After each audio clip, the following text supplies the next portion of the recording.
All right. Welcome back to Morning Drift. My name is Simba Elijah Charles Kiage. Join us online at Look Up TV across all your social media platforms. I am at Kiage Simba.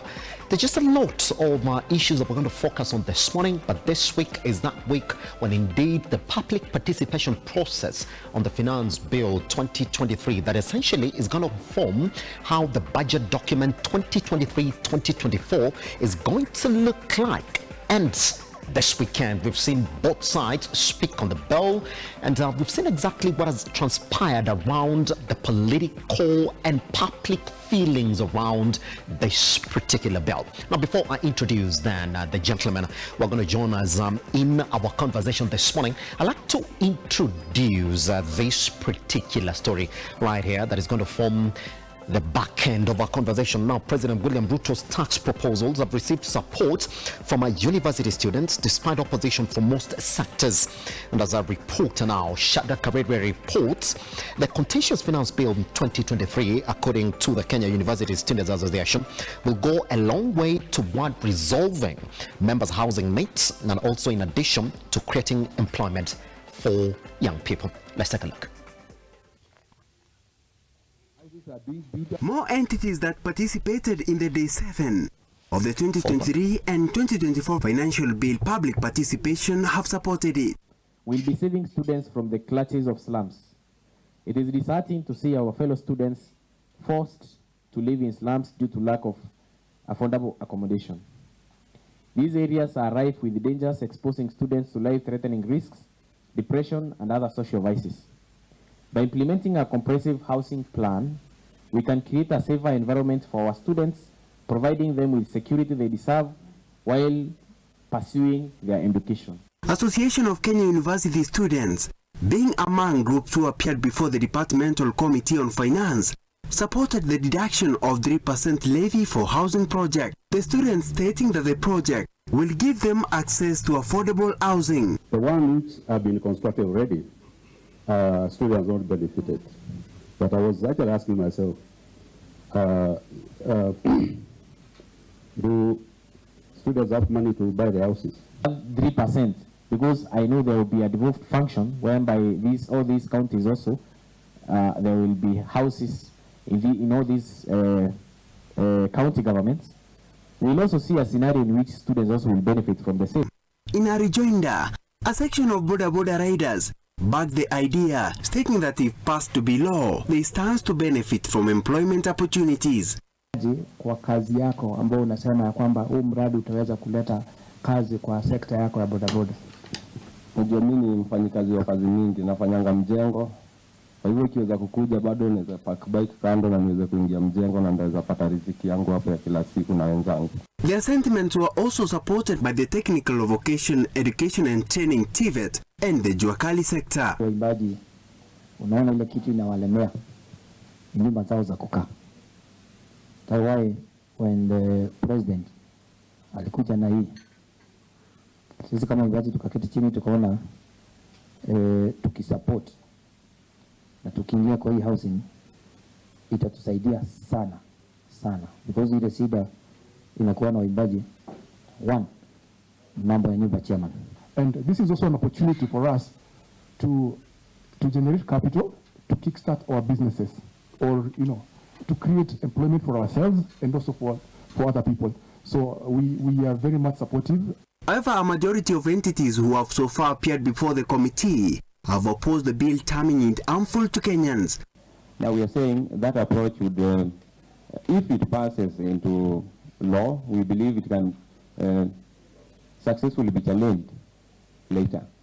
The process will end tomorrow, where many entities are expected to give their opinions. And as per our constitution, any regulation would have to go through public participation. So this is the first debate that you're having. Then after this, if the bill passes as it is or as recommended, especially on the housing fund, then the ministry will have to come up with regulations and do public participation on them, and the regulations will have again to come to Parliament for approval. Shadra Kareria, Look Up TV. That's it.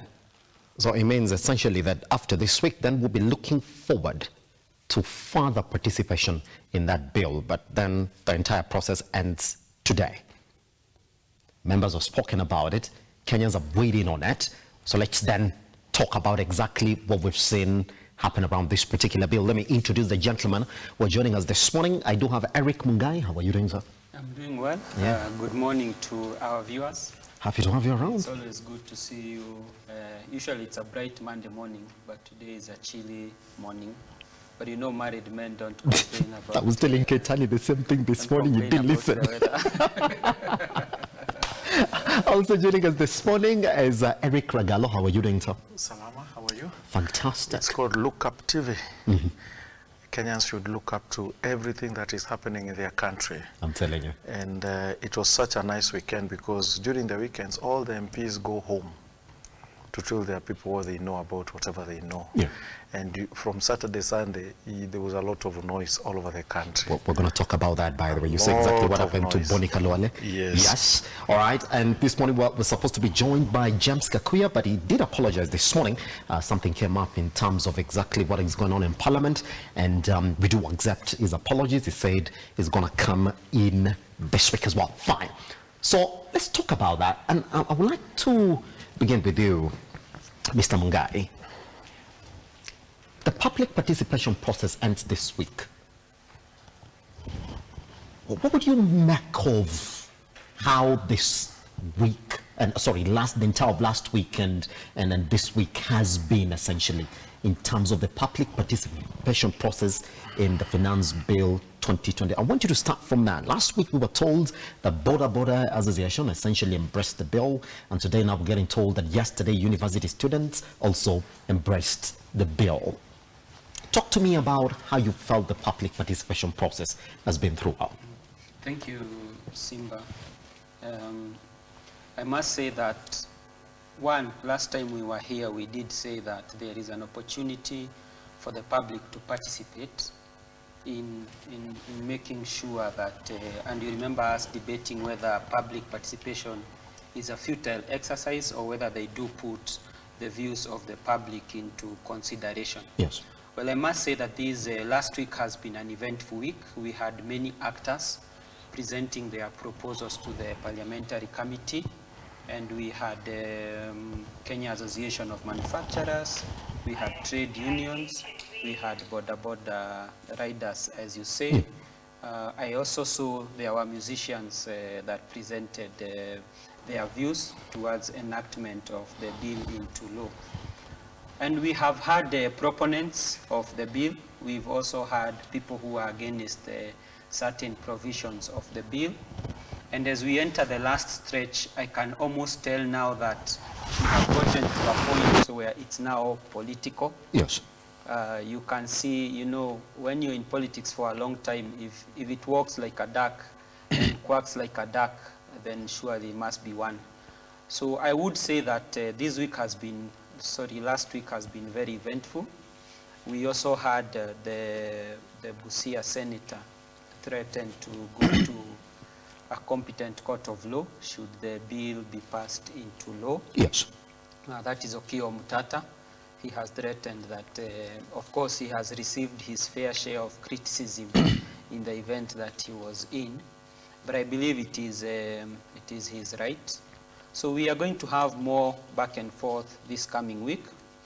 The committee clearly has its work cut out, and it would appear from what Nation is reporting today that a majority of the people that presented their petitions or their views to the committee were against. I saw the Nation yesterday quoting they were in their thousands. Yes. That were against. Yes. But I think also it's important as we look into the thousands that are what do you call that word, in terms of perception against the bill. I think it's also important to listen to voices that actually support the bill and what it is that they support. Mm-hmm. Because at the end of the day, this country belongs to all of us. The back and forth is okay. Yes. The arguments are okay. It's good to have a conversation and see where we can find a point of convergence. Yes. But in the unlikely or likely event there is no point of convergence, then the minority will always have their say and the majority their way. Pretty much. By the way, I should apologize. Bragala is not feeling that okay this morning. Hopefully we're going to get done with this conversation. He's under the weather this morning. Talk about the weather that Mary Mena was supposed to complain about. Anyway. Thank you. Yes. It's all about finance bill, the whole of last week and this week. It's still going to continue until we go to Parliament. Yes. On my opinion, it is healthy to have such a conversation, but it's also, in my opinion, it is wrong to tell people it has to pass. It's wrong to tell people that the government does lose. The question is, which government does not lose, and who is the government? Unless I never went to GHC class and taught primary school GHC, who really constitute a government? The government, isn't it? Mm-hmm. So if what constitutes a government, that a government does not lose, meaning the powers that be will ensure you go to the judiciary, you lose. You go to parliament, you lose. And since there is executive that want it to pass, it will have to pass. Mm-hmm. So the government which does not lose is actually the government that now will control even the decision of the judiciary should Okia Omtata make true to his threat. I wish to tell these people who make noise that the government don't lose, that the government always loses. People who don't lose are the people. The government will always lose. And even now it has lost.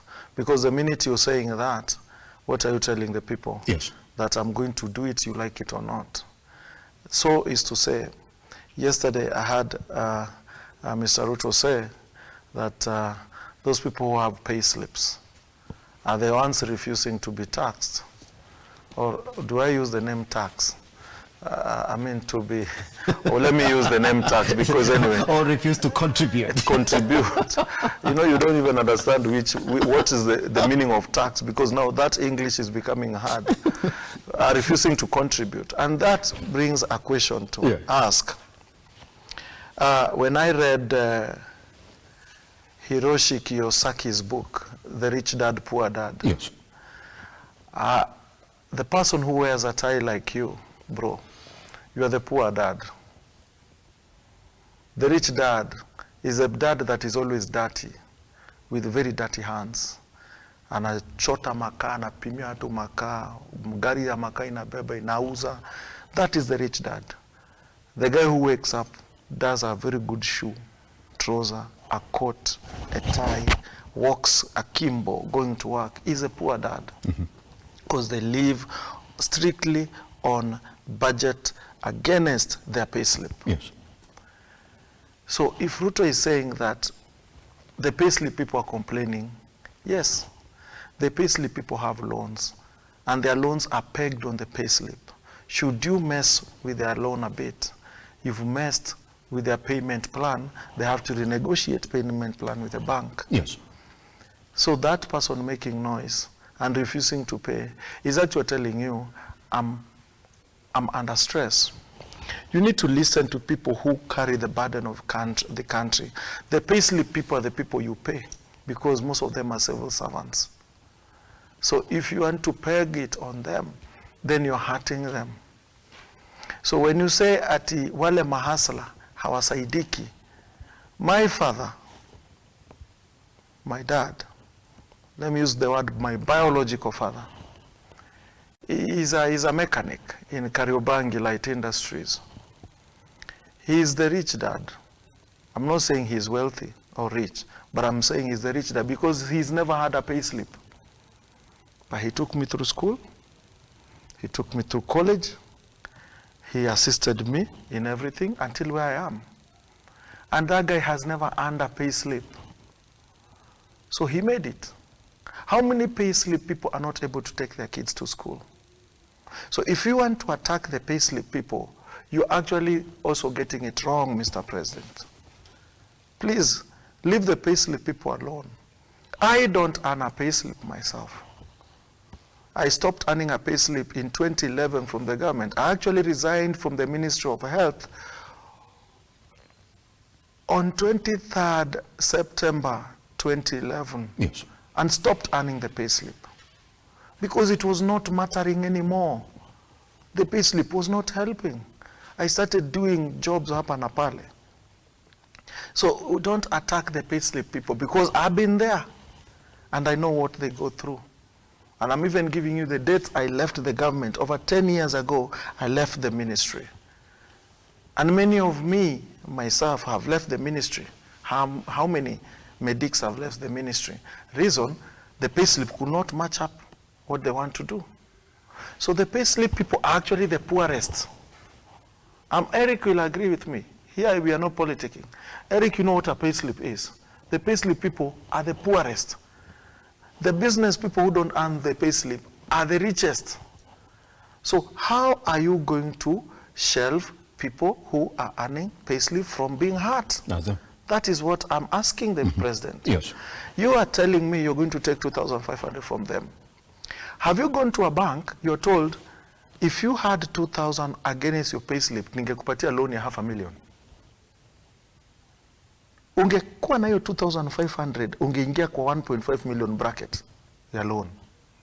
Meaning ukitoa 2,500, iapia kwa payslip, you've reduced the power of lending from this guy. Yes. This guy, if he was in a bracket of lending 1 million, he'll never get 1 million. He will get 700 or even 600 because of that 2,500. So is the economy so okay that you can pull out some money from him that now he can survive on what he can get from a loan? The economy is not there. And that is why you're normally told when you go to a bank, you're told, end of letter pay slip. Then if you had any other loan, you're told, hii loan tukiondoa, hii tuondoe. Can we buy off this loan so that you can get this money? Why do they do that?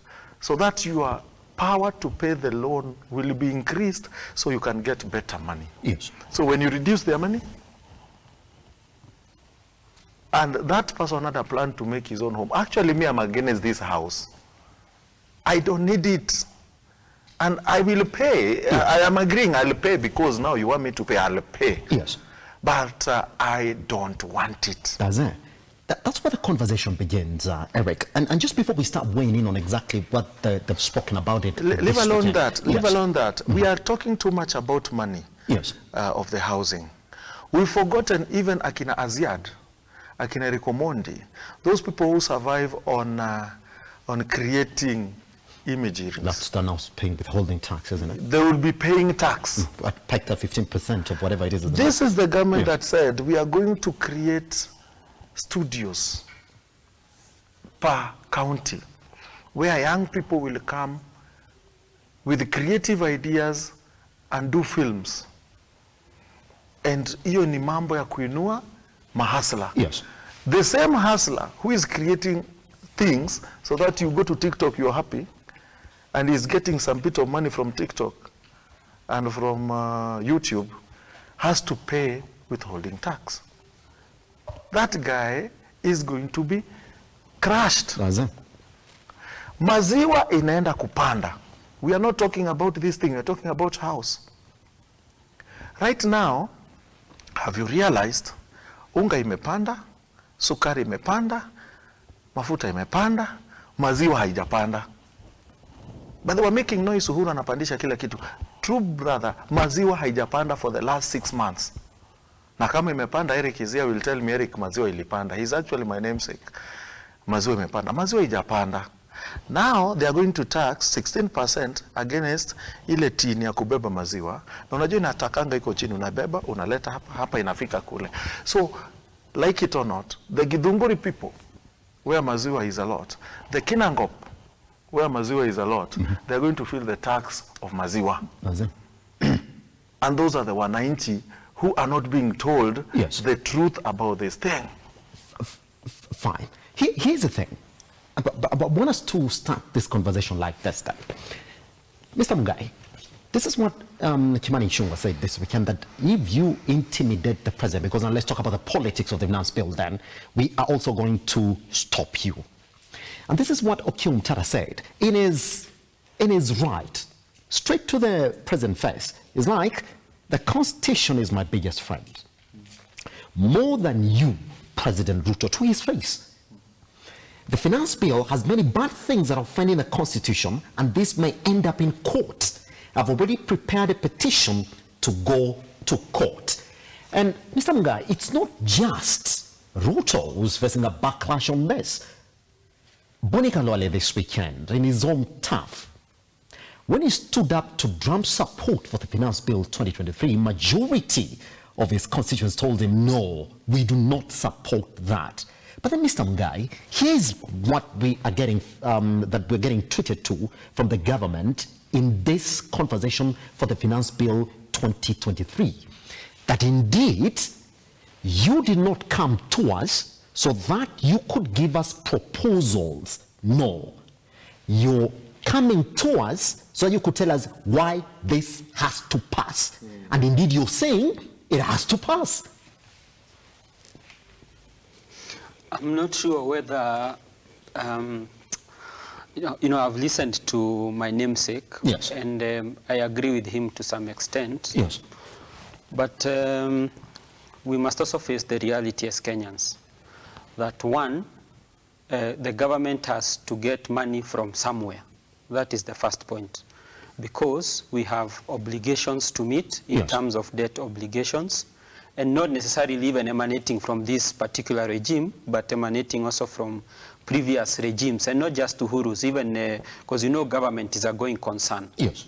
Secondly, Kenyans are asking for services, and the services must be paid for. Now, the challenge usually is, and the president said when he went to KRA last week, you remember he was in KRA while filing his returns, and KRA must become creative in terms of where they gather their sources of tax, in terms of where they get money from. I disagree with Ragalo that we should not tax people in the creative economy. We need to have let us have a sober conversation. You see, for the longest time possible, it is the guy with a payslip that bears the burden of taxation. Why? Because he's the easiest guy to target. He's a sitting duck. He's a sitting duck, isn't it? Like when you go to the military and you're a sniper, yeah, there is that conspicuous object or conspicuous target that you can see, yeah, and that it is easy even when you're just fresh from training in college. You can actually shoot that one because that's an easier target. Yeah. And so the payslip guy for a long time is a sitting duck. Why is he a sitting duck? Because one, we have his records, we know how much he earns, and so if we want some extra resources, then we know where to get those resources from. Yes. And therefore, KRA has an obligation to widen the tax bracket. And part of widening the tax bracket, you have seen some of those celebrities flaunting words of cash in social media. You will never see a payslip guy go withdraw his salary and put words of cash on his bed. It's not possible. But it tells you that it is time government extends. I mean, when you go to Nairobi CBD, yes, you can see there are a lot of exhibitions, there are a lot of stalls. I mean, you can see Kenyans are becoming creative and they are opening businesses right, left, and center. As to whether they are opening them to scale or they are opening them for survival is a different case altogether. But the truth is, if you're earning a coin somewhere, you have an obligation to pay tax. Why? You every day, if you board a matatu, you yes, are using a road that part of the contribution to building that road, part of the loan that has been taken by government to build that road, part of that money is taken from the payslip guy. And so we need to ease the tax burden, mm-hmm, and widen the tax bracket to as many Kenyans as possible. Is that not where the contention is then?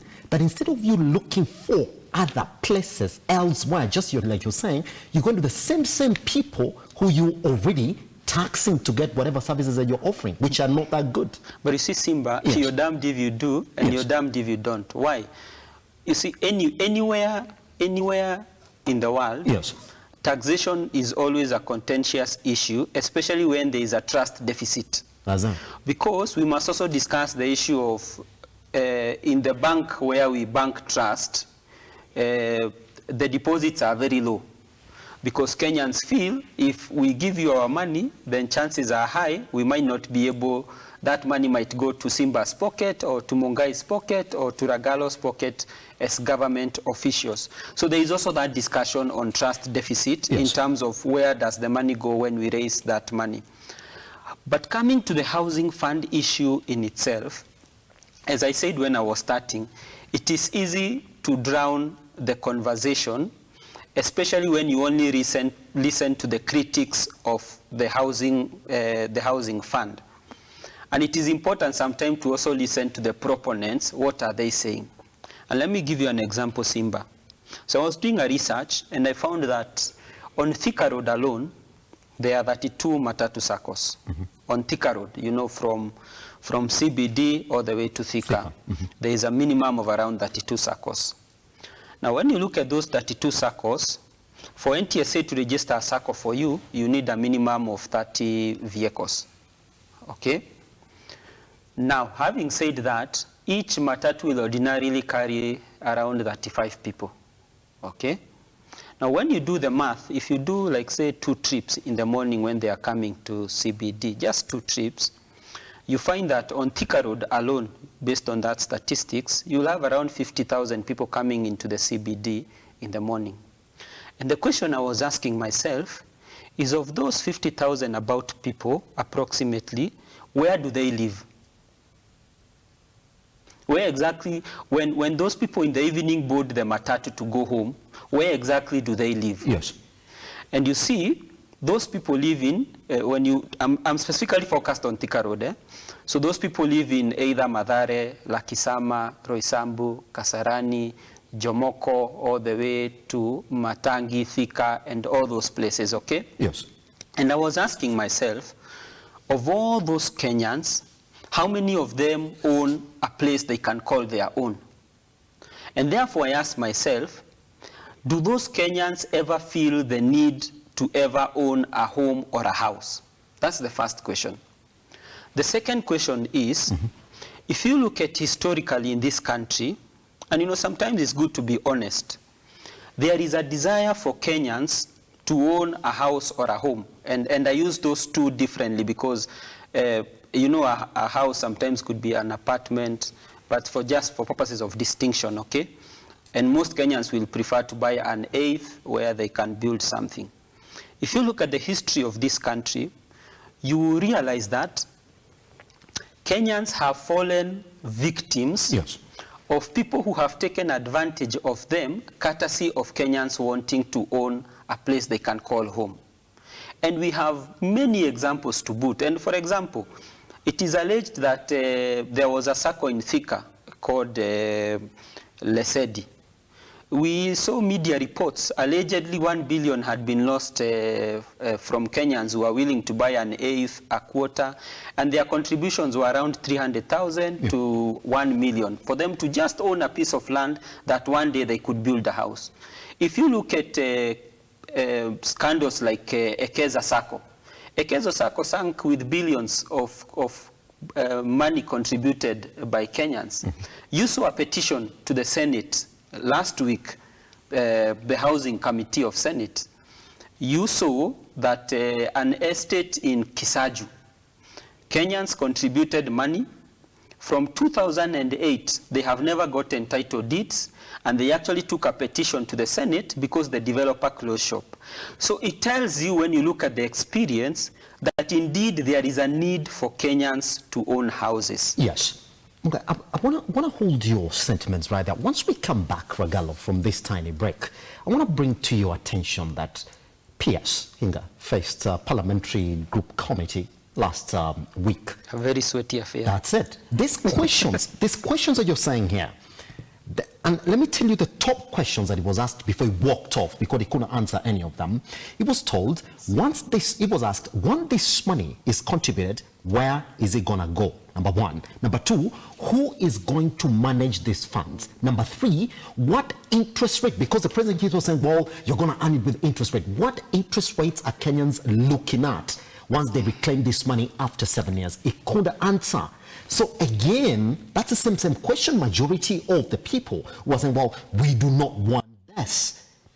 Those are the same questions they're asking. Is this money gonna go down the drain? Why can't we be clear on exactly how it's gonna be managed? Number two, is it true that indeed every Kenyan wants to own a house? What about those who are telling you, no, I do not want that house? Once we come back, then we'll be listening to exactly what the president said this weekend about this particular issue. But again, once we come back, I'd like Ragalo to weigh in on this. What presentation are we getting from the government? Is it, tell us whether you like it, or it has to go through? Is that what we're saying now? Once we come back right here on The Morning Drift, my name is Simba Elijah Charles Kiagi online at